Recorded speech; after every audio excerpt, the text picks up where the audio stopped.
Happy anniversary मधु। मधु अब मैं sorry, वो मैं ऑफिस में बॉस। अच्छा ठीक है, कोई एक्सक्यूज नहीं, सारी गलती मेरी है। आई एम सॉरी, प्लीज मुझे माफ कर दो। मधु बात तो सुनो मेरी।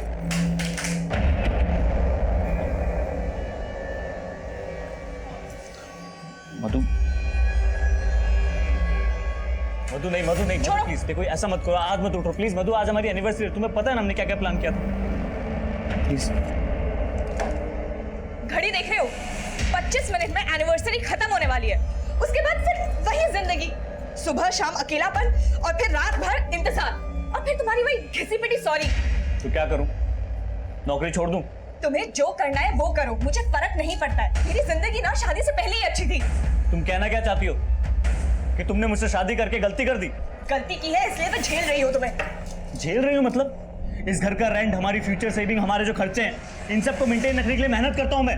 तुम्हें क्या लग रहा है मैं बाहर जाकर टाइम पास कर रहा हूं? मुझे क्या पता। हाँ, मुझे सिर्फ इतना पता है कि ऐसे घुटने के लिए मैं अपने पेरेंट्स को छोड़ के तुम्हारे पास नहीं आई थी। और जो मैंने तुम्हारी वजह से अपने पेरेंट्स को छोड़ा है वो नहीं दिख रहा तुम्हें? सब दिख रहा है मुझे। तुम भी अपने घर वालों की तरह ना सेल्फिश हो। नमस्कार, मैं senior inspector Abhimanyu Jindal crime petrol Dastak के आज के इस एपिसोड में आप सभी का स्वागत करता हूं। आज का हमारा ये एपिसोड एक शादीशुदा जोड़े के बारे में। शुभम और मधु आम शादीशुदा जोड़े की ही तरह इनमें भी नोकझोंक होती थी, मनमुटाव होते थे। लेकिन जब मनमुटाव और नोकझोंक की आवाज तेज होने लगे और आवृत्ति आई मीन फ्रीक्वेंसी बढ़ने लग जाए तो समझ लेना चाहिए कि एक दस्तक है। ना सिर्फ इस बात की कि रिश्तों में दरार आ सकती है, बल्कि इस बात की भी कि इन दरारों में कोई बाहर वाला साजिश की सेंध लगा सकता है। आज का हमारा ये केस भी कुछ इसी तरह का है और इस केस को आपके सामने रखने का हमारा मकसद ये है कि आप ऐसी कोई दस्तक अनसुनी ना करें जो दस्तक इस केस में अनसुनी की गई।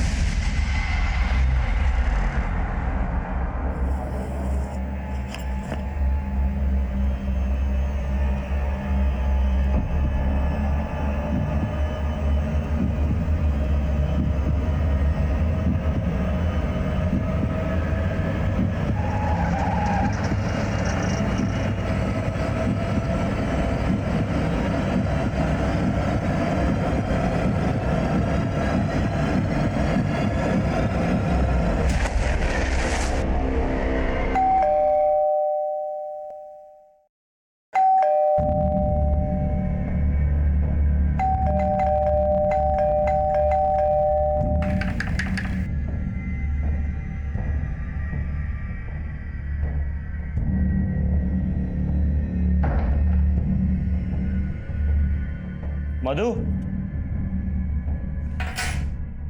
मधु,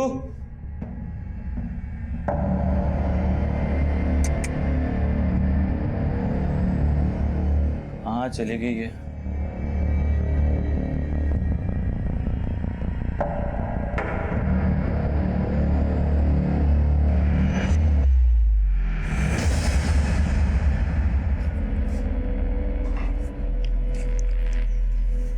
शुभम, मैंने तुम्हारी प्रॉब्लम का एक परमानेंट सॉल्यूशन निकाल लिया है। मैं अपनी फ्रेंड मिसेस शर्मा के यहाँ जा रही हूँ। अब कोई रोक टोक करने वाला नहीं है तुम्हारी जिंदगी में। Good bye.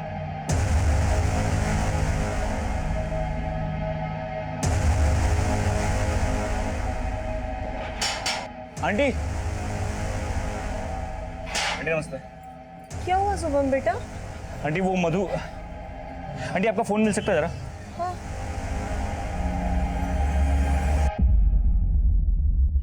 Trying to reach is switched off. क्या बात है शुभम बेटा, क्या हुआ?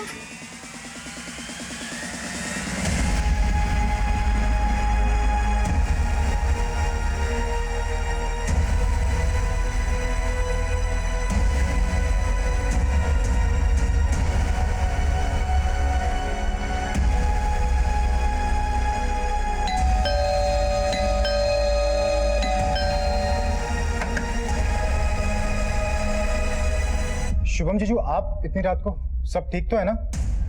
हाँ सब ठीक है बंटी। वो अरे शुभम बेटा, आओ ना। मधु नहीं आई तुम्हारे साथ? शुभम जीजू, आपने और मधु दीदी में फिर से कोई झगड़ा हुआ है क्या?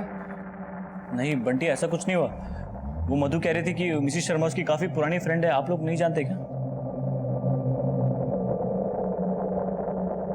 शुभम बेटा, हम किसी मिसेस शर्मा को नहीं जानते। तो फिर मधु गई कहाँ? शुभम, मैंने तुम्हारी प्रॉब्लम का एक परमानेंट सॉल्यूशन ढूंढ लिया है। मैं अपनी फ्रेंड मिसेस शर्मा के यहाँ जा रही हूँ। अब कोई रोक टोक करने वाला नहीं है तुम्हारी जिंदगी में। Good bye. तो ये मिसेस शर्मा कौन है ये आप लोग नहीं जानते? सर, मधु के मुंह से हमने ये नाम कभी नहीं सुना, और ये शुभम बोल रहा है। सर मैं सच कह रहा हूँ, मधु के मुंह से मैंने यही नाम सुना था, मिसिस शर्मा। तुमने मधु से इस मिसेस शर्मा का सिर्फ नाम ही सुना था, या मधु के साथ कभी इस मिसेस शर्मा से मिले भी थे? Not exactly sir, but sir एक डेढ़ महीने पहले मैंने मधु को एक लेडी के साथ देखा था। मधु,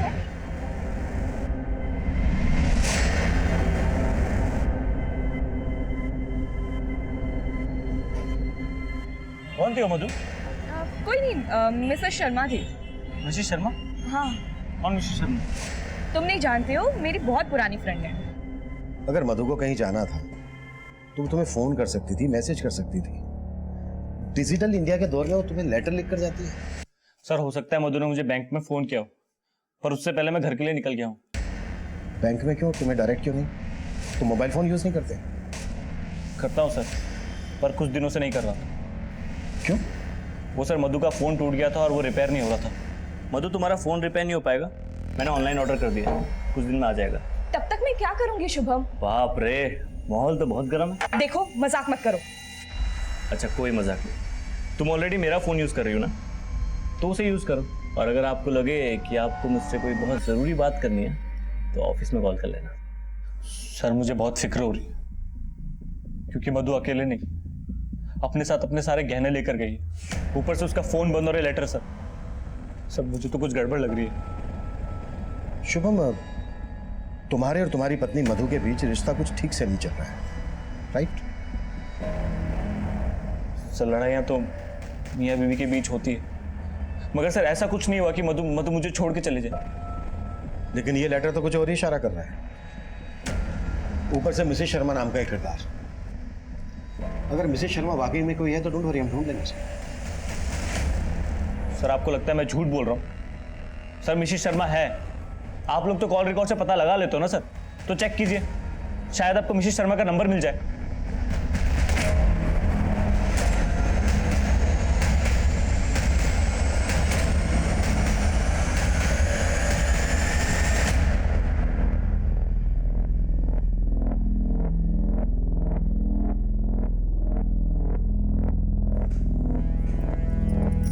ये कोई वक्त है आने का? तो वापस चली जाऊं क्या? तुझसे तो बात करना ही बेकार है। अब ये अरुण तुझे ऐसे ही घुमाता रहेगा या शादी भी करेगा? कभी पूछा है तूने उससे, या बस उसके पीछे पीछे भिखारियों की तरह घूमती रहेगी? भीख मांगने की आदत आपकी और पापा की होगी, मेरी नहीं। मुझे अरुण के साथ ऐसे ही रहने में मजा आता है, तो ऐसे ही चलने दीजिए ना सब कुछ। जाके सो जाइए। मिसेस शर्मा आगे चलकर हमारे लिए एक पहेली बनने वाली थी, क्योंकि मधु के कॉल रिकॉर्ड्स में हमें उनका कोई हिंट नहीं मिला था। मधु के लिखे लेटर से ऐसा भी लग रहा था जैसे मधु शुभम से नाराज होकर खुद से कहीं चली गई हो। पर नोएडा जैसे शहर में एक अकेली औरत का ज्वेलरी के साथ घर से रात भर बाहर रहना सेफ नहीं था। हमने पूरी रात मधु को ढूंढने की कोशिश की। 24 घंटे तलाश करने के बाद भी हमें मधु कहीं नहीं मिली, लेकिन हमें मिली एक लाश।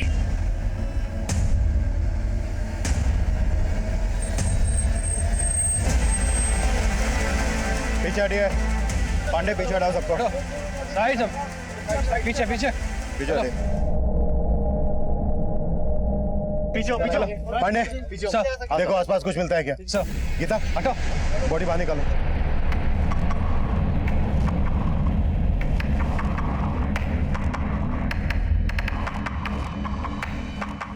सर ये तो शुभम की पत्नी मधु ही है। लगता है गला घोटा गया।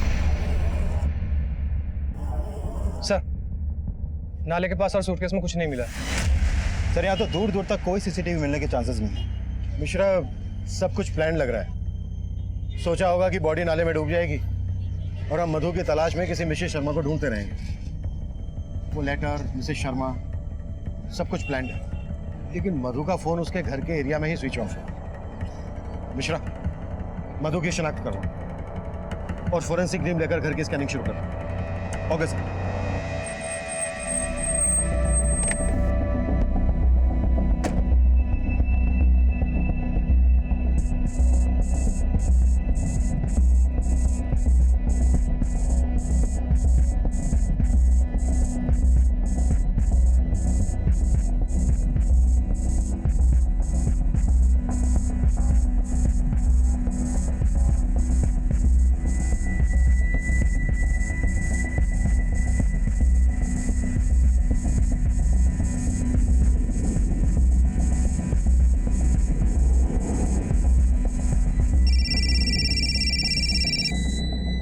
सर, शुभम के घर से ऐसा कोई क्लू नहीं मिला है जिससे साफ हो कि मधु का मर्डर उसी के घर में हुआ था। शुभम के घर वालों की कुंडलियां निकालो और पिछले दिनों की शुभम की एक्टिविटीज भी पता करो। Okay sir. सर, एक स्त्री वाले का कहना है जिस रात मधु का मर्डर हुआ शाम उससे मिलने एक औरत आई थी।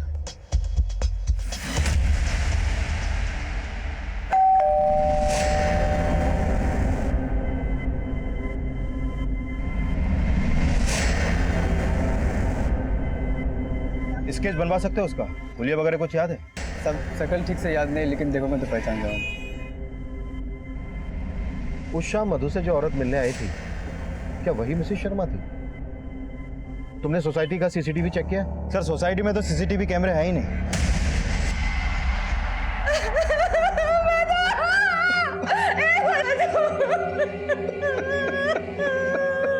देखिए, हमें मधु की बॉडी इस सूटकेस में मिली। आप लोग पहचानते हैं इसे? बता सकते हैं ये किसका है? ये तो हमारी बेटी मधु का है सर। जब इसे विदा किया था तो वो उसे साथ ले गई थी। अब इसे मैं उसकी लाश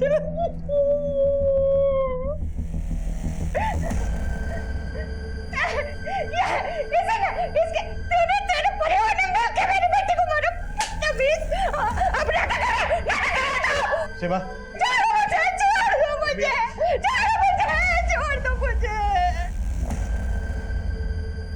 शुभम के पेरेंट्स मधु को पसंद नहीं करते थे। वो लोग उस पर दहेज के लिए दबाव डाल रहे थे। दहेज के लिए? मधु और शुभम की तो लव मैरिज हुई थी ना? हाँ सर।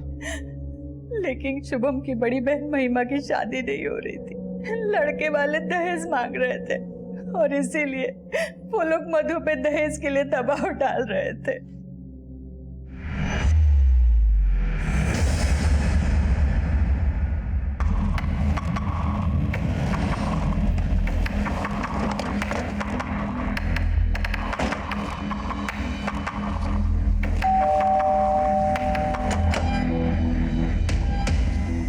आप शुभम के पिता हैं? जी हाँ।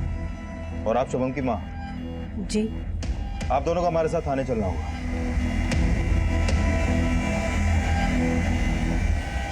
ये आप क्या कह रहे हैं सर? मैं क्यों मारूंगा मधु को? सर, मुझसे प्यार करता था, हमारी लव मैरिज हुई थी। सॉरी सॉरी सॉरी मधु, सॉरी, मैं लेट हो गया, सॉरी। क्या सॉरी? कितनी देर लगा दी तुमने? सॉरी बाबा, बैंक में इतना काम पड़ गया था ना। पर क्या है, तुम आदत डाल लो। एक तो मेरा काम ऐसा है और शादी के बाद भी तो तुमको मैनेज करना है। शादी? हाँ, शादी। अब पहले डेटिंग साइट पे मिले, अब कैफे में मिलने लगे हैं। वो बात तो आगे बढ़ानी पड़ेगी ना। शादी करोगे मुझसे? मधु क्यों मना करती?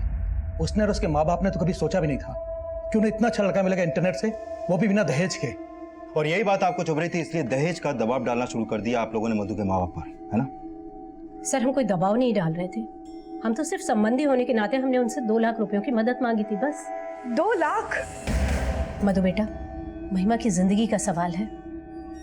तू अपने मायके से 2 लाख रुपए की बात करेगी ना?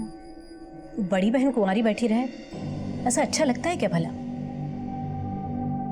सर, मदद तो बहुत दूर की बात, मधु के परिवार वालों ने तो मधु को ऐसी पट्टी पढ़ाई कि उसने तो हमारा घर ही तोड़ दिया। वो तो हमारे बेटे को ही लेकर चली गई। सर, 2 लाख की डिमांड ना पूरी करने की वजह से मेरे पेरेंट्स उखड़े हुए रहने लगे थे मधु से। मधु देखो, माँ की बात का बुरा नहीं मानते। महिमा दी की शादी टूटी अभी अभी, इसीलिए शायद गुस्सा है बस। लेकिन मैं डिप्रेस हो रही हूँ शुभम। अब ये रोज रोज के ताने मुझसे नहीं सुने जाते हैं। तुम तो ऑफिस चले जाते हो और फिर बर्दाश्त मुझे करना पड़ता है। सर मैंने शुभम की फैमिली के हर मेंबर के कॉल रिकॉर्ड्स निकलवाने के लिए बोल दिया। वैसे सर शुभम की तरह उसकी फैमिली भी कहानी बनाने में एक्सपर्ट लगती है। इस कहानी का दी एंड हम लिखेंगे। सबकी कुलियां निकलवाओ और सबके हैंड राइटिंग सैंपल भी कलेक्ट करो। Okay sir. चलिए लिखिए इसमें जो मैं कह रहा हूं, लिखिए।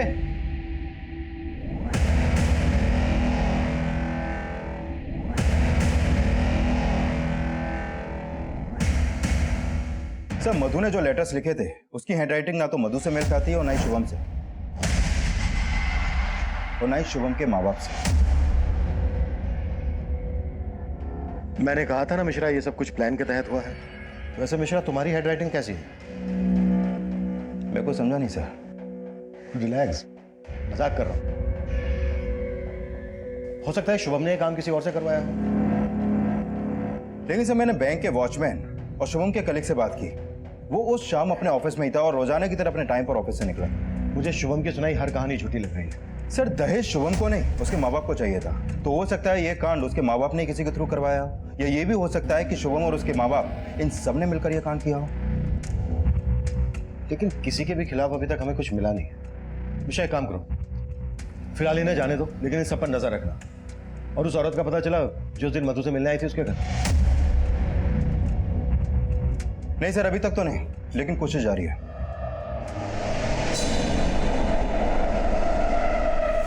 पुलिस तो हमारे पीछे ही पड़ी हुई है। कभी सोचा ना था कि इस उम्र में ये जिल्लत सहनी पड़ेगी, वो भी तुम्हारी पत्नी की वजह से। पापा वो नहीं रही, अब तो उसे कोसना बंद करो।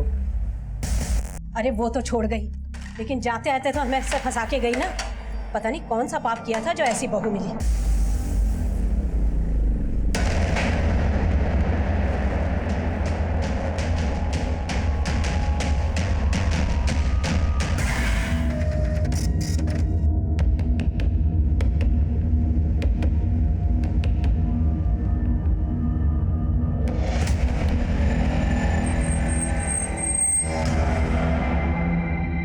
हाँ साहब, यही औरत है। सर महिमा शुभम की बड़ी बहन, वही उस शाम मधु के घर पे आई थी। उसकी फोन की लोकेशन भी मधु के घर के आसपास की थी।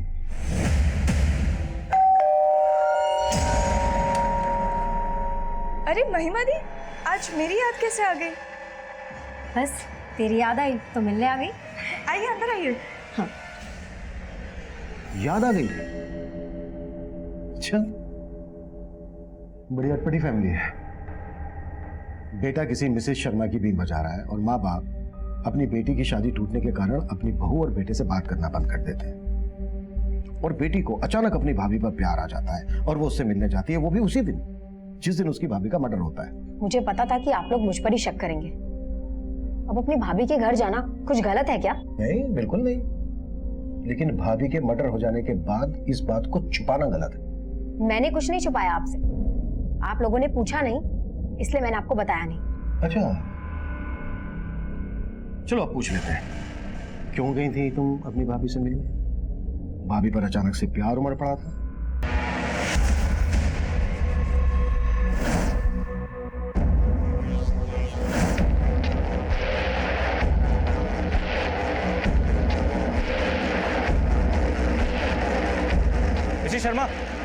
मिसेस शर्मा, कहाँ थी आप इतने दिनों से? आपको इतने दिनों से ढूंढ रहा हूँ मैं। आपको कोई गलत नहीं भाई साहब, मैं कोई मिसेस शर्मा नहीं हूँ। देखो ज्यादा बनो मत, मधु तुम्हारे घर गई थी ना, मैं जानता हूँ सब। आप तुमने ही मारा मेरी मधु को, ये साड़ी मधु की है, मैं जानता हूँ। साड़ी छोड़ो, ये क्या कर रहे हो भाई साहब? देखिए भाई साहब मेरी बात सुनो, भाई साहब मेरी बात सुनो, भाई साहब। अरे भाई साहब मेरी बात सुनो, वो मेरी बीवी को मार के गई है। भाई साहब रुको रुको रुको, कहाँ गई? कहाँ गई वो?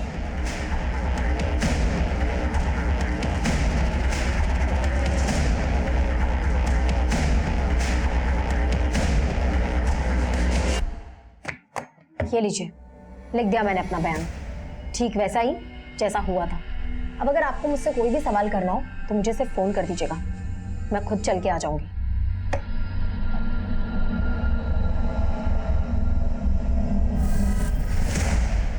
अगर तो भरी पड़ी है मैडम में, शायद गुस्सा भी इसी तरह से भरा पड़ा हो।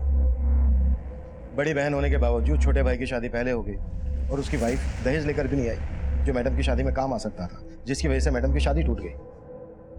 नजर रखो इस पर। Okay sir. सर वो मिसेस शर्मा मिल गई सर। मिसेस शर्मा? हाँ सर उसने मधु की साड़ी पहनी हुई थी जो मैंने उसे गिफ्ट की थी।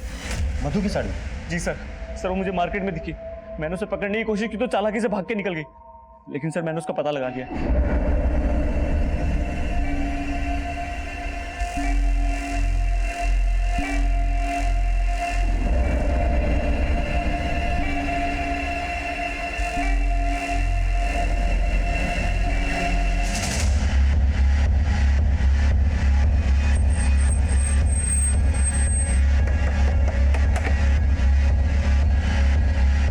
सर यही है।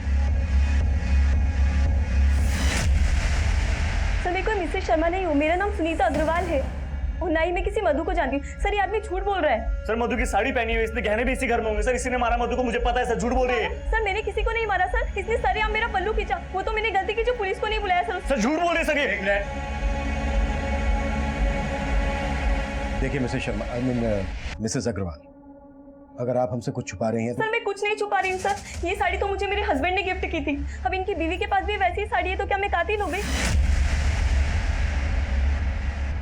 पांडे सर, पर्चा भरवाना। सर कैसा पर्चा? सुनीता के खिलाफ हमें कुछ नहीं मिला और शुभम का उस पर शक करना हमें यह सोचने पर मजबूर कर रहा था कि वो मिसेस शर्मा को सच साबित करने के लिए इस तरह के नाटक कर रहा था। मधु की मिसिंग ज्वेलरी की तस्वीरों को हमने शहर के सभी ज्वेलरी शॉप, चोर बाजार और खबरों में सर्कुलेट किया, लेकिन अब तक हमें वहां से भी कोई लीड नहीं मिली थी। इस बीच महिमा एक स्ट्रॉन्ग सस्पेक्ट बनकर हमारे सामने आई। साथ ही हमें यह भी लग रहा था कि मधु का मर्डर करके उसकी बॉडी को सूटकेस में डालकर ले जाना, फिर डंप करना एक अकेली औरत के लिए बहुत ही मुश्किल काम था। इसलिए हमने उसके पिता नरेंद्र की उस शाम की एक्टिविटीज का पता लगाने का सोचा और हमें एक लीड मिली भी, जो महिमा की कहानी का एक नया ट्विस्ट था। शुभम की बहन महिमा के कॉल रिकॉर्ड में एक नंबर मिला है और ये नंबर मर्डर वाली रात मधु के घर वाली एरिया में ही एक्टिव था। किसका नंबर है ये? सर ये नंबर अरुण का है। महिमा की अरुण से सगाई हुई थी जो टूट गई, लेकिन सगाई टूटने के बाद भी महिमा अरुण को डेट कर रही थी और सर मर्डर वाली रात ये दोनों ही देर रात तक साथ में थे। मतलब सगाई टूटी लेकिन रिश्ता नहीं टूटा। क्या ये भी मधु और शुभम की तरह लव कम अरेंज मैरिज करने वाले थे? सर लड़का तो महिमा के पेरेंट्स ने ही ढूंढा था, सगाई टूट गई लेकिन दोनों की जोड़ी नहीं टूटी। कहीं ऐसा तो नहीं है कि इसी जोड़ी ने शुभम और मधु की जोड़ी को तोड़ा हो? अरुण देख, तू मेरे साथ था, ये पुलिस को पता चल सकता है, बात भी बढ़ सकती है। तुझे मैंने बोला था ना कि वहां लेके मत जा मुझे, अब फंसा दी ना तूने मुझे। फंस तो मैं गई हूँ तेरे माँ बाप के लालच के चक्कर में। अगर बिना दहेज के शादी कर लेता तो ये सब नौबत ही नहीं आती थी ना। अब तू मेरे माँ बाप को जानती है कि दहेज उन्हें उनका हक लगता है। सुन, एक कॉल आ रहा है, मैं बाद में बात करता हूँ। हेलो, अरुण बोल रहा है। जी आप कौन? सर मैं मानता हूँ महिमा के साथ उस दिन मैं वहाँ पे गया था, लेकिन घर में नहीं गया था। तो तू बोल रहा है कि मधु का मर्डर महिमा ने किया? तूने बस मधु की बॉडी को डंप करने में महिमा की हेल्प की? नहीं सर। तेरी तो सगाई टूट गई थी ना महिमा से, फिर भी तू उसके साथ? सर माना हमारी सगाई टूट गई है, लेकिन मैं उससे प्यार करता हूँ। तू उस दिन देर रात तक महिमा के साथ था, मधु की वजह से तुम दोनों की सगाई टूटी। तुम दोनों उस दिन मधु से बदला लेने गए थे ना इस बात का? सर मैं मानता हूँ महिमा के साथ देर रात तक था वहाँ पे, लेकिन ना महिमा ने कुछ किया ना मैंने। अगर कुछ नहीं किया है तो फिर अचानक से महिमा को अपनी भाभी से मिलने की क्यों सोची? सर वो मुझे नहीं मालूम। लाइट में देख जरा, ऊपर देख। और थोड़ा सा। सर वो महिमा मेरे पेरेंट्स के दहेज का जुगाड़ करने के लिए अपने भाभी से गहने मांगने गई थी और हमारा प्लान था कि एक बार शादी हो जाए तो मधु भाभी को उनके गहने लौटा देंगे और मैं अपने पेरेंट्स को बोल दूंगा कि गहने कहीं खो गए। गुड, एक तमाचे से एकदम तोता बन गया तो। अब ये बोल गहने कहाँ है? सर वो गहने तो महिमा को उन्होंने दिए ही नहीं। अरुण चलो यहाँ से। मानी तेरी भाभी? अरे उन्होंने तो कसम खा रखी है ना मानने की, चलो यहाँ से जाते। मतलब मधु ने महिमा को अपने गहने देने से मना कर दिया तो महिमा को गुस्सा आया और वो मधु का मर्डर करके ही घर से बाहर आई। सर मुझे नहीं मालूम कि महिमा और भाभी के बीच क्या हुआ था। लेकिन महिमा रात 12 बजे तक मेरे साथ थी। मिश्रा, ये भी कहानी बनाने में एक्सपर्ट है। राइट देख जरा। नहीं सर, और मत मार सर, मैं जो बोल रहा हूँ सच बोल रहा हूँ, मैं कहानी नहीं बना रहा सर। सर जो सच था मैंने आपको बता दिया। सर प्लीज सर छोड़ दो सर, जाने दो सर। ठीक है जा, लेकिन शहर छोड़कर तो कहीं नहीं जाएगा, और अगर तेरी एक भी बात छोड़ निकली तो तेरा मंडप सीधा जेल में सजेगा। पांडे सर, पर्चा भरवा दो इससे।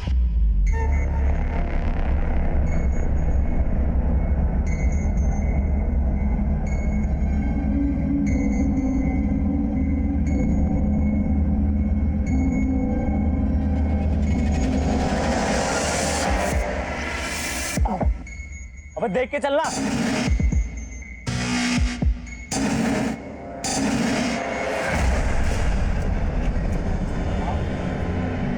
क्या हो भाई? क्या हो भाई?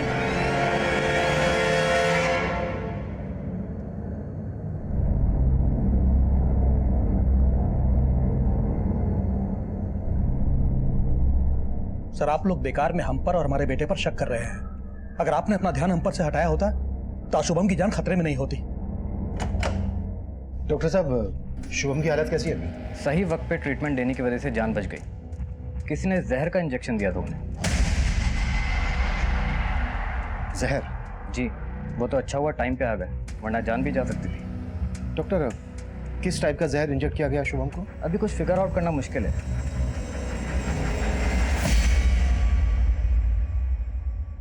सर, मार्केट की सभी सीसीटीवी फुटेज चेक की, लेकिन किसी में भी इस बंदे की शक्ल नहीं दिखाई दी।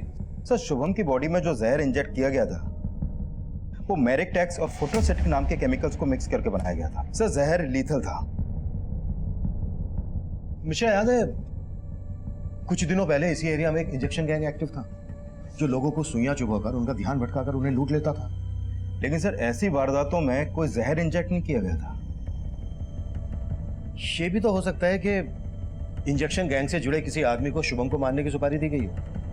एक काम करो मिश्रा, इस गैंग से जुड़े हर आदमी को राउंड अप करो और शुभम के बैंक कलीग की भी क्वेश्चनिंग करो। हो सकता है ये प्रोफेसर रायवली का केस, हर एंगल इन्वेस्टिगेट करो। Okay sir. शुभम और मधु से जुड़े हर इंसान को हम खंगाल रहे थे और आखिरकार 3 दिन बाद शुभम को होश आया। नहीं सर, मुझे नहीं याद किसने मुझे इंजेक्ट करने की कोशिश की, लेकिन सर एक बार पहले भी मुझ पर मधु पे एक आदमी ने इंजेक्शन से अटैक करने की कोशिश की थी। और ये बात तुमने हमें पहले क्यों नहीं बताई? काफ़ी पुरानी बात है सर। मैं और मधु हमारी फर्स्ट एनिवर्सरी पे डिनर के लिए जा रहे थे।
हमारे पास कुछ तस्वीरें हैं, देखकर बताओ वो इनमें से कोई है क्या?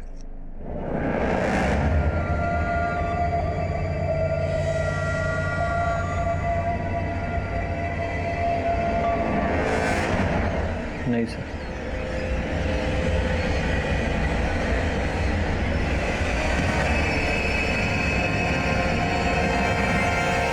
यही आदमी है सर। जिस आदमी को शुभम ने आइडेंटिफाई किया था उसका नाम उस्मान था।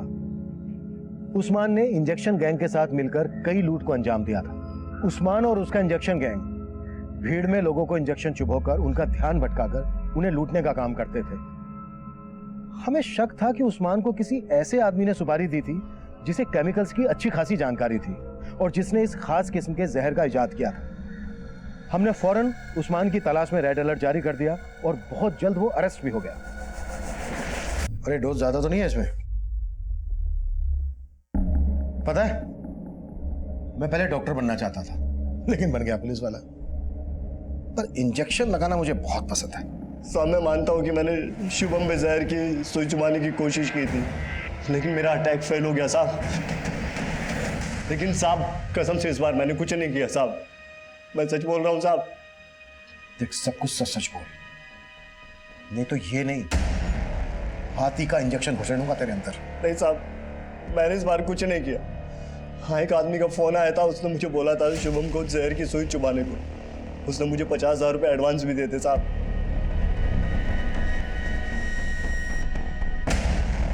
कौन था वो आदमी?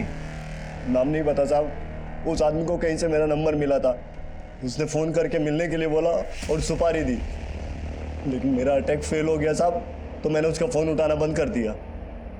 नंबर बोलो उसका। याद नहीं है साहब, पुराने फोन में था और वो तो मैंने फेंक दिया ताकि आप मुझ तक ना पहुंच सके। हुलिया तो याद होगा ना उसका तुझे, या फिर उसका हुलिया याद दिलाने के लिए पहले तेरा हुलिया बिगाड़े? थोड़ा थोड़ा याद है साहब बस।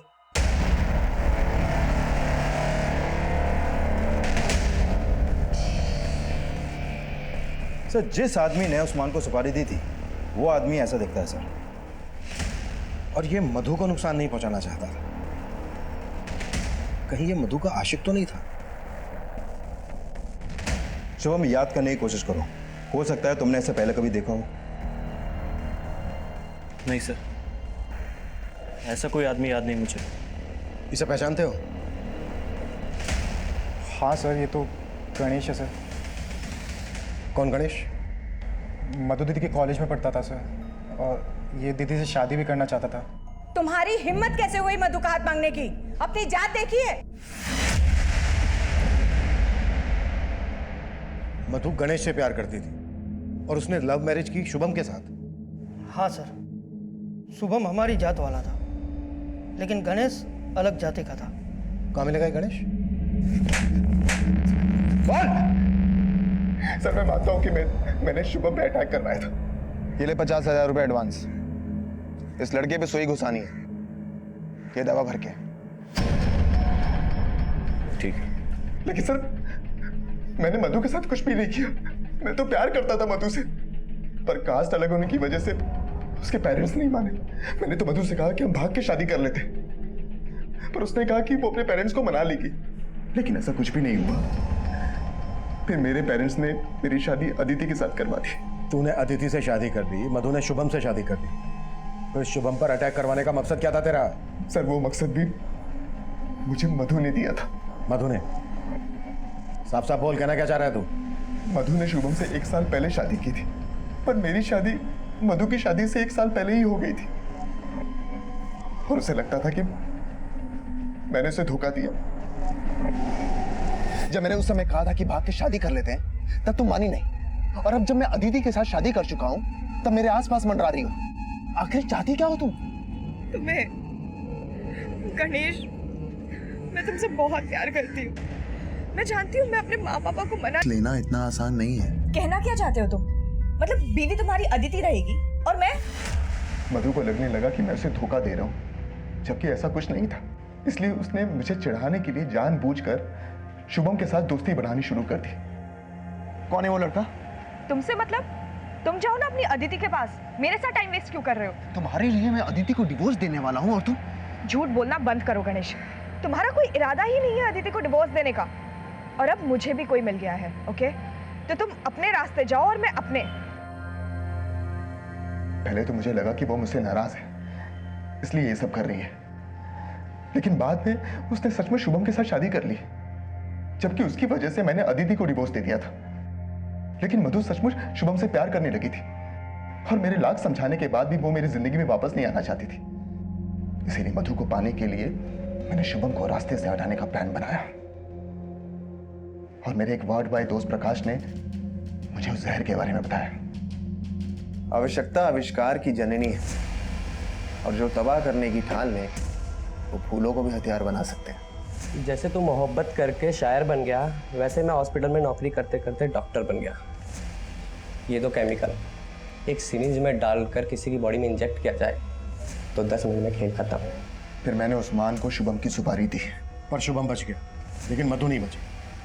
बदला लेने के लिए तूने मधु को भी। नहीं सर, नहीं सर, मैंने मधु के साथ कुछ भी नहीं किया सर। वो शुभम आपको गुमराह करने की कोशिश कर रहा है सर।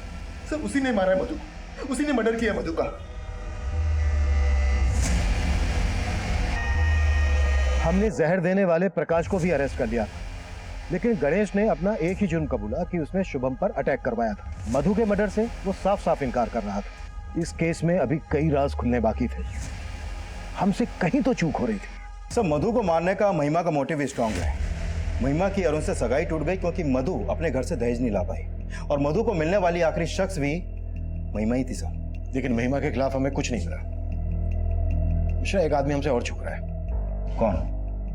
गणेश की एक्स वाइफ अदिति। गणेश ने मधु की वजह से अदिति को छोड़ा, तो इस हिसाब से मधु अदिति की दुश्मन हुई। और वो कहते हैं ना, एक ठुकराई हुई औरत का वार काफी घातक होता है। बोलो सर, मुझे यहाँ पे क्यों बुलाया गया? क्योंकि तुमने अपने एक्स हस्बैंड की एक्स गर्लफ्रेंड का मर्डर किया, इसलिए। व्हाट? इतनी भोली मत बनो। तुम्हारे फोन की लोकेशन मधु के फोन की लोकेशन से मैच करती थी। तुम्हारा फोन मधु के घर के आसपास के एरिया में एक्टिव रहता था। मिलने जाती थी ना उससे। हाँ, मैं मानती हूँ कि मैं मधु से 1-2 बार मिली हूँ, लेकिन उसके मर्डर से मेरा कोई लेन देना नहीं है। लेना देना तो है, क्योंकि उसकी वजह से ही तुम्हारे एक्स हस्बैंड ने तुम्हें छोड़ा था। हाँ, उसकी वजह से गणेश ने मुझे छोड़ा, लेकिन मैंने नहीं मारा उसे। मिलने क्यों जाती थी मधु से? गणेश के अलावा जिंदगी में और भी कोई है। तुमने कितने को फांस रखा है? अदिति, देखो मैं तुम्हारा गुस्सा समझ सकती हूँ, पर अब गणेश से मेरा कोई वास्ता नहीं है। मैं शुभम के साथ बहुत खुश हूँ, और देखो वो आ रहा है। प्लीज तुम यहाँ से चली जाओ, प्लीज। यानी जिस मिसेस शर्मा की बात शुभम कर रहा था, वो मिसेस शर्मा तुम हो? कौन मिसेस शर्मा? मैं किसी मिसेस शर्मा को नहीं जानती हूँ, और शुभम के आने से पहले मैं वहाँ से चली गई थी। लेकिन फिर मैंने सोचा, जैसे उसने मेरा घर तोड़ा है, मैं भी उसका घर तोड़ दूँ।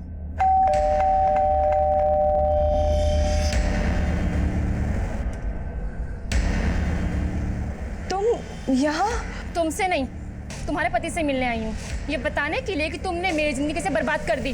तुम समझ क्यों नहीं रही हो अदिति? मैं मानती हूँ कि मुझसे बहुत बड़ी गलती हुई है, पर प्लीज तुम ऐसा मत करो। लेकिन पता नहीं क्यों मुझे इस पे तरस आ गया। उस दिन के बाद मैं मधु से कभी नहीं मिली। क्योंकि तुमने मिलने की गुंजाइश ही खत्म कर दी, मर्डर कर दिया उसका। देखिए सर, मैंने ऐसा कुछ भी नहीं किया। सर, बहुत तोड़ने के बाद भी अदिति कुछ नहीं उगल रही है। एक बात तो क्लियर है मिश्रा, मिसेस शर्मा, ये नाम मधु ने शुभम को बताया था, और कातिल ने जो चिट्ठी लिखी है उसमें भी मिसेस शर्मा का नाम है। सर, अदिति शुभम को मधु और गणेश का सच बताना चाहती थी। कहीं ऐसा तो नहीं कि ये सच शुभम को खुद ही पता चल गया और यही मधु के मर्डर की वजह बन गया? वो तो कुछ भी सकता है, लेकिन वो लेटर, उसकी हैंडराइटिंग शुभम की हैंडराइटिंग से मैच नहीं करती। या तो शुभम ने वो लेटर किसी और से लिखवाया, या फिर ये भी तो हो सकता है कि शुभम और अदिति ने मिलकर यह कांड किया हो, अपने अपने पार्टनर से बदला लेने के लिए। पॉसिबल है। या फिर ये कांड किसी तीसरे आदमी ने किया हो सकता है, जिसे इस मिसेस शर्मा नाम की भनक थी। शुभम, महिमा, अदिति, ये सभी हमारे सस्पेक्ट थे, लेकिन किसी भी सस्पेक्ट के खिलाफ हमें कोई ठोस सबूत नहीं मिल रहा था। मिसेस शर्मा, इस काल्पनिक नाम का इस्तेमाल उस लेटर में हमें भटकाने के लिए किया गया था, लेकिन इस कत्ल का मास्टरमाइंड अब भी हमारी गिरफ्त से दूर था। हम सभी ज्वेलरी शॉप पर नजर रखे हुए थे, लेकिन कातिल मधु की ज्वेलरी बेचने सामने आया ही नहीं। शायद वो इस केस के ठंडे होने का इंतजार कर रहा था, और हमने भी वही किया, इंतजार।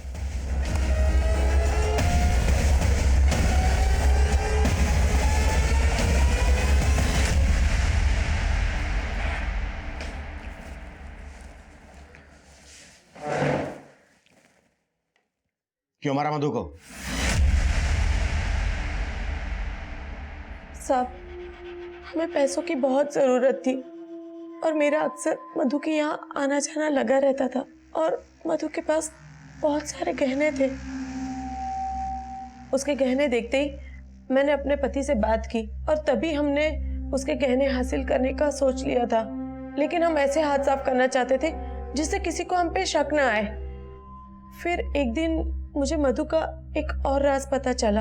अदिति देखो, मुझे पता है कि मुझसे बहुत बड़ी गलती हो गई है, पर क्या बात है मधु, सब ठीक है ना?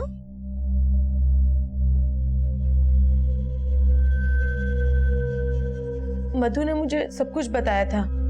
उसने मुझे ये भी बताया था कि एक दिन शुभम ने अदिति के साथ मधु को देख लिया था।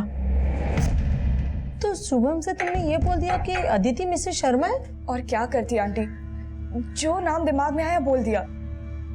कोई बात नहीं बेटा। आंटी आप ये बात किसी को मत बताइएगा प्लीज। और हम उसके उसी राज का फायदा उठाना चाहते थे। फिर उस दिन अरे नमस्ते आंटी। बेटा तुम्हारे पास सरदर्द की दवाई है क्या? बहुत सर में दर्द हो रहा है। जी दवा है ना, और इंस्टेंट असर के लिए कड़क चाय भी है। मैं चाय ही बना रही थी। आइए अंदर आइए।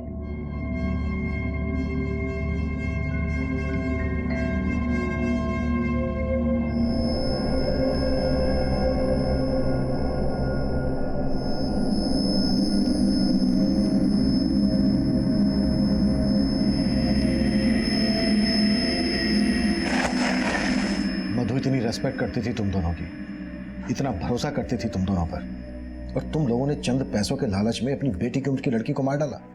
ये मत सोचना कि उम्र देखकर कोई रियायत मिलेगी।